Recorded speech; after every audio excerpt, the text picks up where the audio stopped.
Alors, bonjour mes petits princes et mes princesses. Je vais vous montrer la recette de la shorba sans viande, donc shorba végétarienne, comme on dit en Europe. Ici, j'ai des pois chiches préalablement trempés, germés 5 jours et congelés. Donc là, j'ai une bonne poignée, voilà, de pois chiches. Les protéines vont être là-dedans. Ici, j'ai du beurre rance, du semen. Donc, c'est du beurre clarifié que j'ai fait maison. Voilà. J'ai oignon rouge, oignon blanc, 2 pommes de terre, 2 carottes moyennes, un bol de tomates concassées, puisque ce n'est pas de saison, on est en plein mois de mars, les tomates sont pas encore arrivées, donc c'est un bol de petit déjeuner. Donc j'ai mis une boîte de conserve de tomates concassées. Ici on a du céleri, j'ai de l'harissa bien sûr, j'ai la petite farce qu'on a préparée dans une autre vidéo. Et ici, j'ai différentes céréales pour préparer la shorba. Donc, nous, en général, en Algérie, on met du fric. C'est du blé dur vert. Ça se présente comme ça. Voilà. Des fois, faites attention, il y a des petits cailloux, donc il faut nettoyer. Voilà, c'est du blé vert. Ça donne un parfum fumé à la shorba. C'est très très bon.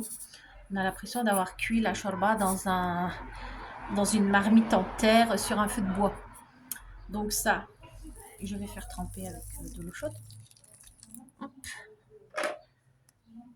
Voilà, je vais vous montrer d'autres céréales que j'utilise sans gluten. Ici, j'ai du sarrasin. Voilà, du sarrasin entier que je mets pour remplacer le blé. Parce que je suis intolérante au blé perso. Et là, voilà. Donc ça, c'est ce que j'utilise. Ensuite, j'ai du quinoa blanc. Il existe aussi en rouge. Là, c'est du blanc. Alors, par contre, il y a de la saponine dedans. C'est un genre de lessive naturelle. Il faut le rincer 4 ou 5 fois. Bien le laver, en fait, dans l'eau fraîche. 4 ou 5 fois pour enlever la saponine. Voilà. Et ensuite, on a des langues d'oiseau qu'on met couramment dans la shorba, qu'on cuit vapeur en général pour gagner du temps. Donc moi j'utilise ici une couscoussière. Donc il y a le panier vapeur qui va au-dessus et on peut mettre cette céréale à base de blé qu'on appelle langue de chat sur la couscoussière. Comme ça, pendant que la shorba cuit, ça va aider à cuire à la vapeur. Il y aura moins de temps de cuisson. Donc ça c'est intéressant. Voilà. Allez, on va commencer. On va commencer par éplucher les carottes.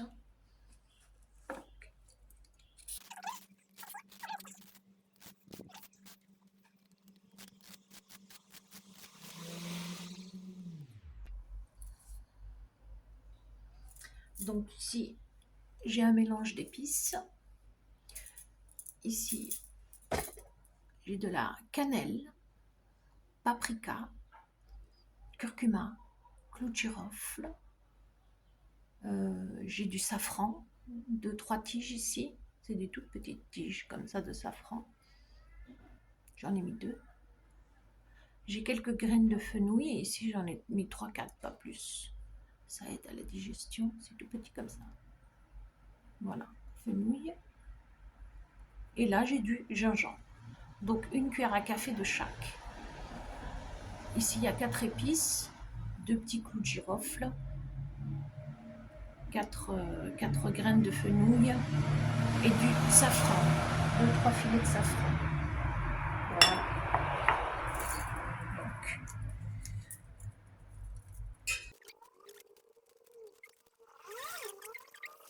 Voilà. Donc ça c'est fait. Donc, je commence par mettre une demi-cuillère à soupe de semaine. Ça fait ça à peu près. Je mets ça là-dedans. Je mets la tomate. Tout le bol de tomate concassé. Hop.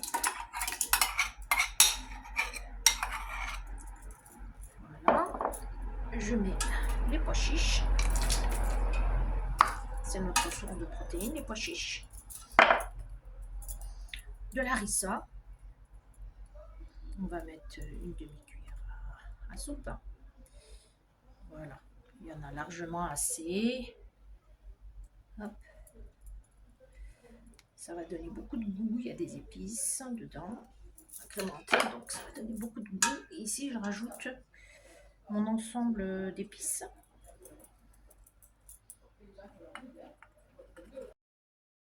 Ensuite, je mets la pomme de terre qu'on a épluchée en entier. Hop. Je mets l'oignon rouge que j'ai épluché comme ça, hop, dedans. L'oignon blanc, comme ça. Les carottes, on va quand même leur enlever les extrémités. Hein. Hop, on n'a pas besoin de ça. Hop. Voilà, je les mets en entier. Les céleris lavés, comme ça. J'ai enlevé les morceaux qui ont touché la terre ici. J'ai coupé l'extrémité qui ont touché la terre.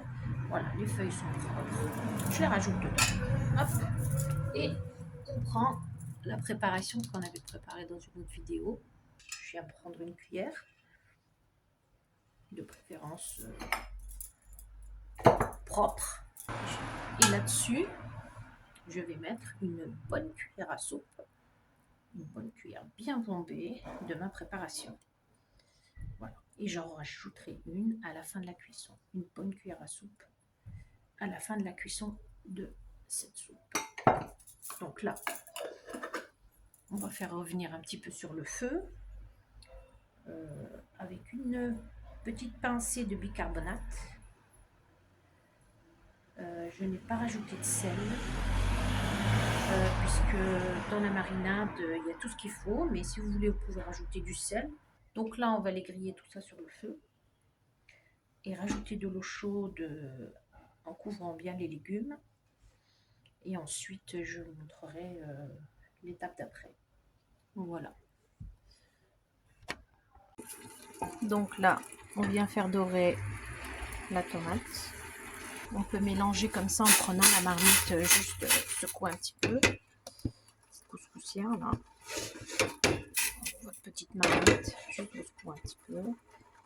Et voilà. On va faire monter un peu la température pour que la tomate cuise et qu'elle ait bon goût. Qu'elle ne soit pas trop acide. Je vais rajouter une pincée de bicarbonate. Voilà, petite pincée de bicarbonate, ça fait l'équivalent d'une demi-cuillère à café de bicarbonate de soude alimentaire. Je prends celui-là, bicarbonate de soude alimentaire. Voilà, ça va aider aussi à la cuisson des pois chiches. Voilà, on va laisser mijoter tout ça et on revient ensuite pour ajouter l'eau chaude à hauteur. Et ensuite, on va laisser cuire pendant 20 minutes, 30 minutes, 40 minutes. Ça dépendra de la cuisson des légumes. Voilà. Ça fait 10 petites minutes là que je fais dorer la tomate. Voilà, elle commence à avoir une bonne odeur. Une très bonne odeur. Donc, je vais rajouter l'eau. Voilà, c'est parti, je rajoute l'eau.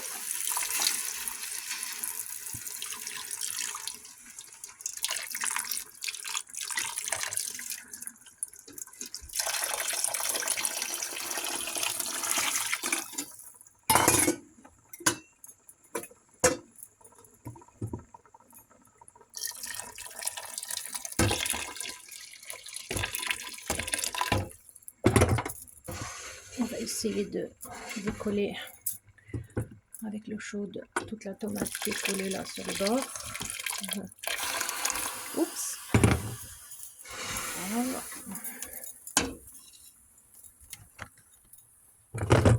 Voilà. On va décoller tout ça. Voyez.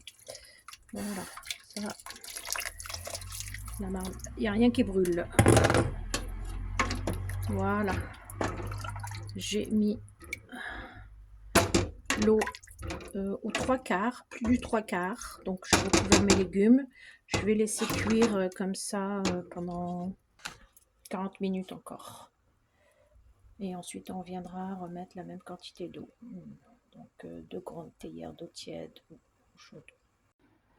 Voilà, donc nous voilà 40 minutes plus tard. 40 minutes plus tard, là, on va retirer l'oignon blanc. On met dans un récipient. L'oignon rouge, ils sont bien cuits. Hop. La pomme de terre. Regardez, elle est cuite. Carottes.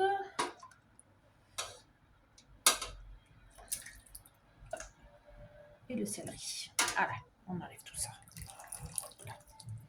On va mettre ça là. Hop. Je rajoute un petit peu de bouillon de la champa pour faciliter le mixage. Voilà, j'en ai une dizaine. Voilà, et je mixe.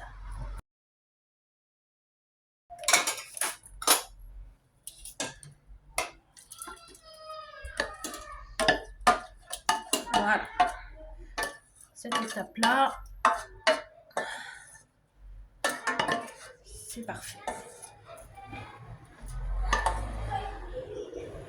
Ensuite, le fric, j'ai transvasé dans un autre récipient, un autre sac. J'avais plus de pot, donc j'ai mis dans un sac. Et ça, comme je viens de l'acheter, je préfère le mettre au congélateur pour tuer d'éventuelles bestioles à blé.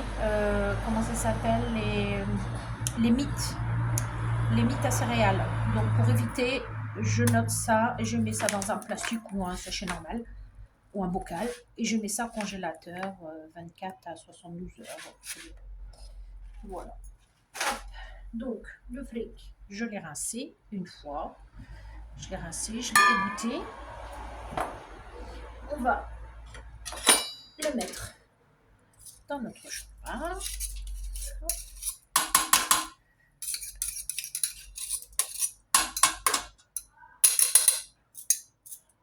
Voilà.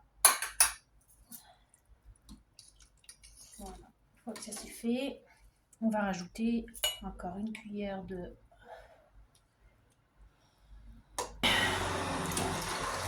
théière d'eau chaude. Voilà.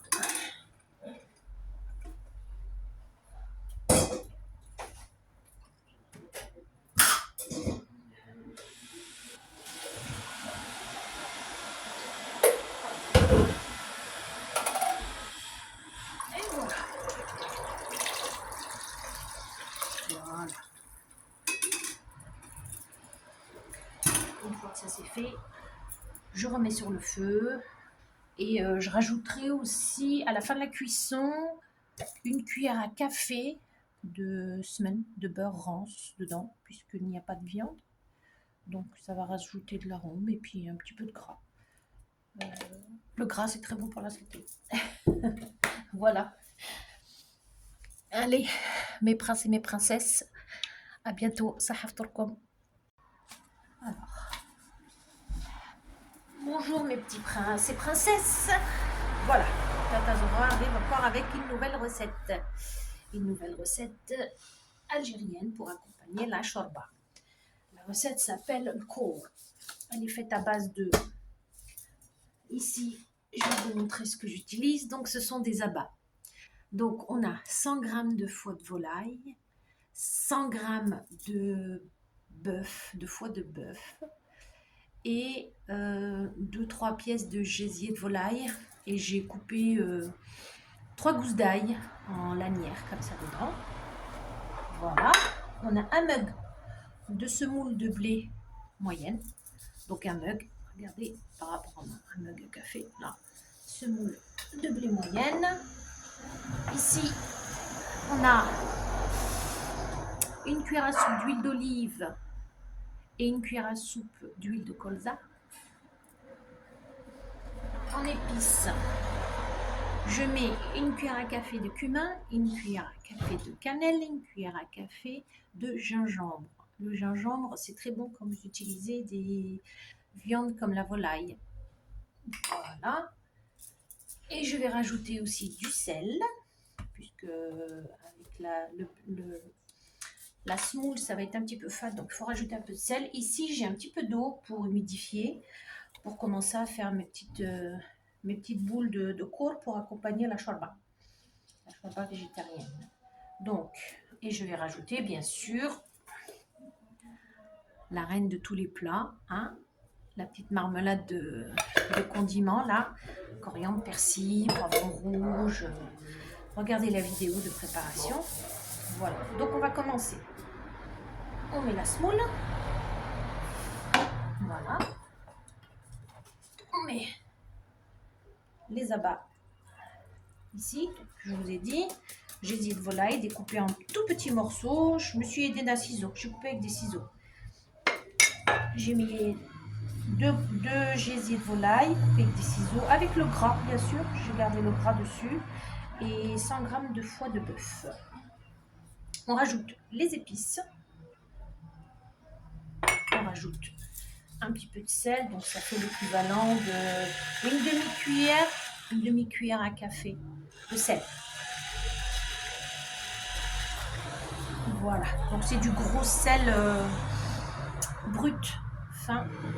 Voilà, et je rajoute le mélange d'huile d'olive et colza, une cuillère à soupe de chaque. Je rajoute ça dessus. Voilà, et ensuite je prépare l'eau là. Là, c'est la cocotière dans laquelle je vais faire cuire les bouchées directement sur la shorba à la vapeur. Donc, ça va cuire en même temps que la shorba. Donc, gain d'énergie hein, avec les temps qui vont. De rajouter une cuillère à soupe de préparation. Hop. Et ensuite, je viens humidifier un petit peu pour ramasser la semoule.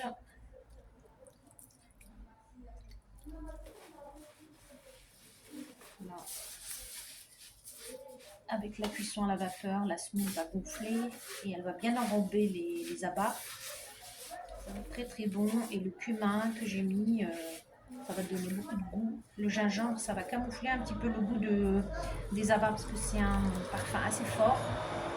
Donc le cumin, c'est la meilleure épice. Là, ma pâte est prête. Je commence à faire les petites boules. Moi, j'aime bien les faire comme ça, allongées. Voilà. Donc voilà, j'ai fait des petits cylindres comme ça, espacés, il ne faut pas qu'ils collent. Hein. Voilà, parce qu'à la cuisson, ils vont un petit peu gonfler. Ça, c'est fait. Et ensuite, ce qui me reste, je vais rajouter un petit peu d'harissa, bien sûr. Une cuillère à café, une bonne cuillère à café. Hop. Celles-là, elles vont être un petit peu plus relevées. Hein. Voilà. Donc ici, pour les différencier, je vais faire des ronds. Et moi, j'aime bien rajouter un petit peu de... Maintenant, je vais mettre ça sur la marmite, la couscoussière, où il y a ma shorba qui est en train de cuire. Je vais mettre ça dessus, je vais couvrir, je vais laisser cuire 20-30 minutes. Et ensuite, je les enlèverai, je les réserverai au frigidaire. Voilà. pour le repas de ce soir avec la shorba, accompagné de shorba. Voilà.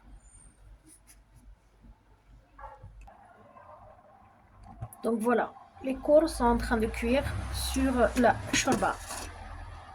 Voilà. Hop. Voilà.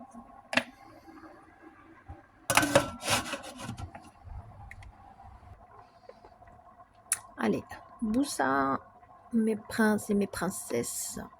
Voilà. J'espère que les recettes que je vous mets vous plairont et qu'elles resteront dans la famille et que vous ferez honneur à vos racines et que vous vous régalerez aussi. Allez, je vous embrasse. Boussa à tous. Allez, avant de vous laisser, regardez le cours là. Il est cuit.